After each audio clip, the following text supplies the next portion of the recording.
Hey, what's going on, everybody? It's your boy King Gabe here, and got some things to say about Star Striker 2000 as well. I know I did a video a while not too long ago of how Star Striker 2000 was going to begin, but I've had some changes in my thought process of it, which after I make this video, and then plus I've already done a whole bunch of toy reviews, about 8 of them there. 8 toy reviews before doing this one all in one morning. Of course, y'all probably won't be seeing. Of course, I know I'm not going to be uploading all these videos in one morning, obviously. But uh, anyway, to the point. Yeah, I did have some mental changes in my mind there. I haven't wrote anything down for it yet. Well, a little bit, but as far as my changes, I haven't wrote that down yet. So after making this video, I will be get to work writing that, as well as also hopefully finishing up Bubbling 4. So yeah, some of the changes I thought about. Oh, and also something I need to address. A few things from a little birdie that I've been sort of observing um, observing on Twitter. I observed a comment somewhere that stated that the person did not understand my toy reviews. Okay, now I can get you got some people that will like my way of doing it, or don't like it, or like this other guy, and yada yada yada yada yada. Like this, like blah blah blah blah. I get that, but how do you not understand it? I mean, I'm reviewing toys. As far as the different voices I do them in, that's just to sort of make them more interesting, because that's something that a lot of toy reviewers don't do. And I'm not saying nothing against them or nothing, but I just wanted to do something different from what I've seen in other toy review. Some of my own little thing, yeah. And doing them in different voices was the thing that came to mind. So that's why I do it like that. So as Steve Harvey say, don't really know much else to tell you on that there. Well, yep. Anywho, I got that cleared up there. So let's talk about Star Striker 2000. So what the change? Oh, by the way, like my Star Striker shirt. Had another one where he has the other uniform on from the issue 5 and 6 of the Star Striker comic that I did starting back in 2017. Yeah, but I'm not wearing it right now there. So wearing this one right at the moment. Might change to that one a little bit later. Anywho, with the lot of the changes that came to my mind for Star Trek 2000 that I'm gonna be doing after I finish this video is trying to really make it like the way I did back in 2004, except with some differences, of course, because obviously 2004, that's and this is 2021. Yeah, almost close to 20, practically 17 years ago. Yeah, writing is obviously not going to be the same. Um, so yeah, definitely think sense of writing would improve there. Matter of fact, even improve from the way I wrote when I first started making the comic series in 2017. So, yep, kind of another reason behind the remake or reboot, however you want to look at it as. Now, one thing, it will take that will take place in the same universe as my Yumiko series, which is sort of like a reboot of Brown Chronicles. Kind of, sort of. It was only like 2 issues of Brown Chronicles, but you know. So what's going to happen from the start of the series? Well, let's go back to my Yumiko video. At the end of what I mentioned about issue 1, Brownie had came to Earth fighting against Penubian with the um, zombie salesman and cash registers and all of that kind of, which was and also super zombies and stuff. kind of, a little scary and kind of wacky, but yeah, there was that and the abandoned store and all that. So the thing is, when Brownie first arrived, coming out of the space, um, Star Trek 2000 will begin when that happened, but in a slightly different way. Um, you actually, you might possibly see a silhouette of the spaceship come through. It might be a possibility. If not, one thing you will see is these rays of light that come out the sky with that was released at the same time that Brownie spaceship came through along with Ramon Raban. So these lights spread all over the place, all over Shreveport and possibly some other areas. We'll figure that out as the series goes on, think as we go. You know how they work. Also, another thing to note that both Yumiko and Star Striker 2000 are taking place, both of the series began at the same time in 1999, which will lead into 2000. So still kind of makes sense. So yeah, 1999 and on up there. Because that's the year that I started middle school, was 99 there after I graduated from elementary, class of 99, South Highlands. So once the next morning, after all these rays of light there, possibly before the event of the abandoned store, it might be then again, it might be right after it. But well, I'll figure it out when I start writing. But that very next morning, after all the rays of light and stuff, Samuel, who we all know becomes Star Striker, he wakes up and he realizes that he's able to fly and shoot star blasts. I gotta work that part in a way because I don't want him to wreck the house with the star blast power. And then again, maybe like I say, I just have to figure out how to play around with that there. Mike could do it there because his mom's probably gonna find out it. One thing I'm not doing in any of my series, one that I'm writing. Now of course, with Bubbalina and Dora, Christina and Lanisa, they got they got different plans with theirs, so they're in control of those series. The only thing I'm just doing is illustrating what they write there. So yeah, but as for what I'm writing and illustrating, Yumiko and Star Striker, I am not doing the whole we gotta hide it from our parents now. Now with the superhero secret identity, of course, they will conceal it from the public, like a lot of superheroes, like Batman, all of them do.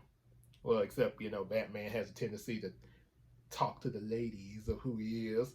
Hey, I'm Batman. You want to know my secret identity? Is it Bruce Wayne? How does everybody know that? Baby. So yeah, now. So there's. I love Izzy. So anywho, but yeah, as far as from the parents stuff like that now, because like a lot of any of you that's seen shows like Digimon, where you'd be like, oh, we gotta hide from our parents, or especially Tamers when he was trying to hide, when Takata was trying to hide Gilma in the cardboard box, and Marcus tried the same thing in Data Squad, but that didn't work as well for him as it did Takata. So yeah, but like I say, I'll be working with that, with exactly how Samuel's, how his powers emerge and all that. So anyway, he discovers he has powers and everything. First two people that it's revealed to is Sheila, Samuel's older sister, and his best friend Brian. In this series, Brian is actually going to be 8 years old, kind of close to the 2017 Star Trek series where both him and Samuel were 7, but he's 8. He's gonna be 8 here. Samuel's actually gonna be 11. Um, in 2004 Star Striker series that I wrote back then, Samuel was a teenager, because the inspiration for Star Striker came from Static Shock, of course, and we all know Static Shock was a teenager, so yeah, it was obvious that first time making it that I would do that. So, but of course he's gonna be a kid here though, 11. Yep, sort of in between the teen and really small elementary child, sort of in the middle. So they find out, and they go down to analyze his powers. Now, this was something in a particular review that people pointed out about, like, how does like the fact that Brian had this big lab and everything in the 2017 Star Trek comics. Also, he had this kind of going in 2004, but I'm not for sure exactly how I had that set up, way back there. Plus, I didn't really draw a whole lot of pictures to that. I was just sort of thinking and scribbling what I was coming up with down. So I didn't really draw it like the way I do now with the comics and stuff. But anyway, but yeah, that was the big question. Like, how does he have this big lab and everything is all down in his this big old tree, this secret tree and everything? His parents are able to afford all this, just being a doctor and a nurse. Well, in this case, it's not. He might possibly have a lab, but it's not gonna be like that. It's gonna be more practical. However, what they're going to go down to at first is a lab that's in Samuel's basement because of his mother. Whenever because his mother, who's a police officer, she also on the side, along with some of her brothers and sisters, Samuel's uncles and aunts, they on the side, they all sometimes get together and in her little lab or sometime in their lab, which makes sense because they're adults, so obviously they probably would have a lot of stuff set up. Not trying to down that kids couldn't do this, but yeah, if you were going to have a kid set this up, you have to explain how that happens. And yeah, so unless it's Dexter's laboratory, of course. Dee, get out of my laboratory! So anyway, they go down to the lab, get analysis of Samuel's powers, figure out what he can do and stuff. He gets his costume, his first costume and everything, and decides to patrol the city as Star Striker, of course, and runs into Octobraid as the first villain of the series, robbing a pizza shack and stealing pizzas and money. Thing is, with that one, back in 2004. It was originally a villain called Octorus. It was aka Anthony Westwood, and he had these real octopus tentacles coming out his back. That's why he was called Octorus. And I imagined him back then in 2004 with the voice of Ebon. I still plan to do that because I still plan to have that character Octorus in here. But the big difference is for issue 1, it's going to be his son Octobraid that's attacking the pizza place, not Octorus, because I think it would make more sense with Octobraid. Now, Octobraid, aka Derek, Octorus, aka Anthony's son, Octobraid has his hair in braids that can turn into tentacles there. And I know that's going to be kind of wacky, kind of weird, but hey, that was part of. But to recap, well, not so much, but to, I guess, bring out the way Star Striker originally started years ago, yeah, we got to get a little zany and wacky there. And let's be honest, a lot of, even Static Shock had some silly moments in there. Not saying they were bad, but yeah, they had some silly moments there.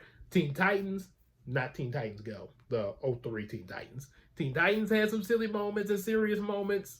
Most all your superhero shows in general, even Beast Wars, had silly and serious moments there. So yeah, so there's that. So but yeah, I figured Octobraid would be a good choice for the first villain, as well as also robbing a pizza store, because he's kind of he's set up the way I'm writing him. He's gonna be kind of a kooky villain there. And his father, Arcturus, is nonetheless more on the lines of kind of being a little more serious, with sort of that Ebon style I mentioned. Glad you was in my hood. So, relax, hero. We just want to talk to you. Now, let me tell you, Static, if you don't join us, you're going to be on the top of the list. Remember that. Yep. So, pretty much like that. You're going to have Arcturus's wife, which is also the mother of Octobraid. I think what that called out. Oh yeah, Vicky Westwood, who has mutated into a shark mutant, calls herself Sharkina. Oh yeah, which originally in the 04 series was Arcturus's wife was actually Octilia, just another octopus mutant, just like him. But I wanted to mix it up a little bit, with the mutant line there that Star Striker faces in his, villain roster. Also in the 04 series, there was because I had back in 2004, I had planned for Star Striker to be in with the Marvel universe. So I had an episode called myself where they were going to cross over with Spider-Man, and Arcturus and his family teamed up with Doc Ock to capture Star Striker's love interest, Angela, and mutate her into Shark Lady there. But obviously, I am not going to do that. Yep. Not going to do that because think the character Angela, we're not going to do that. We're not going to do that. So Sharkina, instead of Shark Lady, would of course be Arcturus' wife. So you have Arcturus, is the octopus mutant with the tentacles in his back, Octobraid, tentacles on his head, like braids, Sharkina, shark mutant. And then as the series goes on, you can meet up with the roster further, also adding to what's known as a crime family, almost like what they say, a crime syndicate, something like that. Sia the Snake Woman is going to be in here, just like from the 2017 comics. AKA... Oh! Okay, wait. Let me go back. Okay. Thought I heard something there. Okay, Sharkina, her human name is actually Olivia. Okay. I messed that up there. Retraction. Olivia becomes Shark Lady. Olivia Westwood, wife to Anthony Westwood, who became Arcturus. Olivia becomes Sharkina. And their son, Derek, that's his human name. Derek Westwood becomes Octobraid. So, Vicky is actually going to be the name of who is going to be the one who will become Sia the Snake Woman. I hate those spam risk call just came through. Anyway, okay, move over there. I'm not sure if y'all can hear me on the video with that call on the screen there. Thank you. Anyway, originally in my 2017 comics, her name was Candace, and since the comic took place in 2017, she had a YouTube channel called Crazy Candace that Star Striker ruined because she was trying to play a practical joke of bringing snakes to a school and ruined that plan. Then all of a sudden she mutated into a snake woman called Sia. She still does that. Well, okay, it'll be obviously different because, 1999, we didn't have YouTube back then. So, yeah, Not gonna have that storyline, but there will be something. About to let you know. Again, like I say, can't Sia's original human name will be Vicky instead of Candace. When she shows up in the series, she's going to be the girlfriend of Octobraid. When they first meet her and everything, Octobraid meet her for the first time. You're gonna be like, "Hey, how's it going, Sia?" So her when she appears, it'll be in it. I plan for it to be the same time that Angela makes her first appearance, similar to 2004, except without the Shark Lady thing. Well, without turning Angela into something, but they will capture her. Um, there will be that, and Star Trek would have to save her. Um, and of course, Sia would be the one behind it. You would get there'll be some other mutants that will show up in the series. Puma and Racker, which were in the Heroes of Dream series. A pig mutant and a rat mutant. My wife, first thing came, my wife, she thought they were Timon and Pumbaa, evil Timon and Pumbaa. Hey, Timon, we're gonna go get Star Striker now. Pumbaa, not in front of the kids. Oh, sorry. So anyway, so you're gonna have that. Original names are Gilbert and Zach. Then let's see. Then there's gonna be a bounty hunter named Sakura. Originally, Sakura was supposed to be a part of like with characters like she might possibly pop up in Yumiko. I'm not completely sure, but at the moment I plan to try to introduce her in Star Striker because we have Julie Yukoshi in Yumiko, who of course becomes Sword Girl. And originally in the 04 series, Sword Girl was introduced in the Star Striker series and was sort of going on this rampage because she lost her parents and was like, I hate everybody and blah, blah, blah, blah, blah. Yeah, not exactly the best writing there. But, and it did somewhat improve in the Heroes of Dream series as far as the whole revenge thing, where she was just after a Pacific target, a little bit better. However, this time around, we're not doing that there. It's just going to be, she still, Julie still has lost her parents to a house fire, but might find out in Yumiko who did where the fire came from and everything. But like I say, it's not going to be a whole, like vengeance thing, like that. More like, oh, you're the one that did it. And, in terms of justice, sort of like what Robin did in the Batman when he faced Zuko.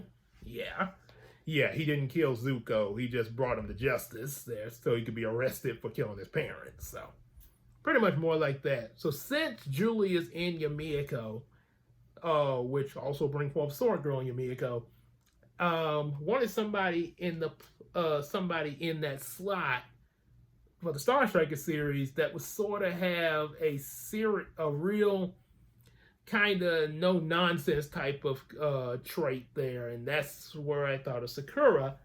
Like I say, it could possibly change, but at the moment I am strongly seeing Sakura pop up in the Star Striker series. She is an archer and everything, so there'll be that. Probably have a weapon known as the Mystic Tiger Bow. Then there's, of course, Monet. Monet, in the 27 Star Trek series, of course, the story behind her and Angela in that series. When I had Star Trek issue 1, I showed it to my friend Aunt Sheila, rest her soul. This was before she passed, back 2017, because she passed in 2019. So she had been seeing some of my other books before the comics, but it only had like one of the Heroes of Dream books. But when I started this comic series, um, and I must inform you, she's not Angela was not really big into superheroes. That wasn't really something that she was really into. But seeing me come up with it, and she saw the first issue and everything that I was sharing about it, um, she was actually interested in that. It was like, I kind of like this here, especially with the character I made inspired by her name Angela to be Star Striker's love interest, which she liked that really well there. And after I got to issue 3, Angela comes to me like, I'm liking what you got so far, Gabe. Would you mind if I added another character to your series? And that's where Monet came in, Monet Chanel Pierre. And originally, when she came up with her, she was supposed to be a friend of Angela, pretty much there all the time, even though she was just being introduced now since she's been mentioned. First appearance at the end of issue 4, leading into issue 5, and then became Diva Slay, which was the ideal of Angela for her superhero name to be, and her powers to be in her hair and everything. She hair would be able to change color, be able to pretty much do stuff with her hair. It's a little bit better to explain when you actually see it in the comic series, but excuse me. And there was also a few things that I kind of added to her abilities, like she was able to, she had healing ability and also super strength, both in her hair and in her as well. So like a female Samson there. So anyway, for this series though, since remaking and everything, I thought of making Monet Angela's little sister. She was going to be her twin sister at first, but since I had Julie and Tim from since Casey already gave Julie and Tim, and they have been made into twins. I wanted to kind of diverse it a little bit there, not to keep from doing the same thing again. So I thought with Angela, she would be the age that Star Striker is, 11. Monet would be her little sister and be 8, like the way Brian is, which would also give Brian a love interest as well, which would be Monet. So, and also it would explain why Samuel would be more interested in Angela than Monet, because Angela is close to his age there, and also other reasons. But yeah, you see. And also, another reason of even making them sisters in the first place was the fact when I first drew Monet, because Angela kind of, she had a drawing of Monet, but it was sort of like basic kind of drawing, sort of like a little basic drawing with long hair. But she informed me that informed me of certain details to put on her, and the thought came to me to draw her pretty much similar to how Angela looked, but with some slightly different features. However, it came out being sort of like an Angela twin. However, when I did show Angela Monet's picture, he was like, okay, that'll work. So we went with that, and yeah, first thing kind of come to my mind was for this reboot, like, okay, they look that close. I mean, I know we got some people that look like each other that aren't related, because I got some look-alike. Lord knows I do, because coming to me in Kroger be like, Gabe, I saw your twin at Home Depot. I saw your twin at Office Depot. I didn't know I had any twins at Office and Home Depot. I need to go meet them. Mom, why didn't you tell me about my twin? Nah, just kidding. Nah, I don't have a twin brother or anything like that. But yeah, apparently there's some people that look like me. So yeah, I know that's possible and everything. But I wanted to do it this way, with the whole sister thing. Yeah, go that route.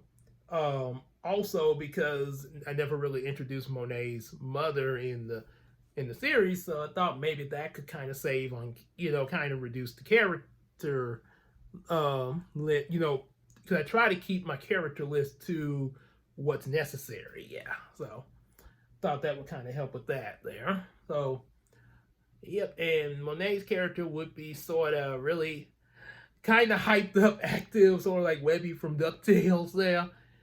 Yeah, the 2017 DuckTales.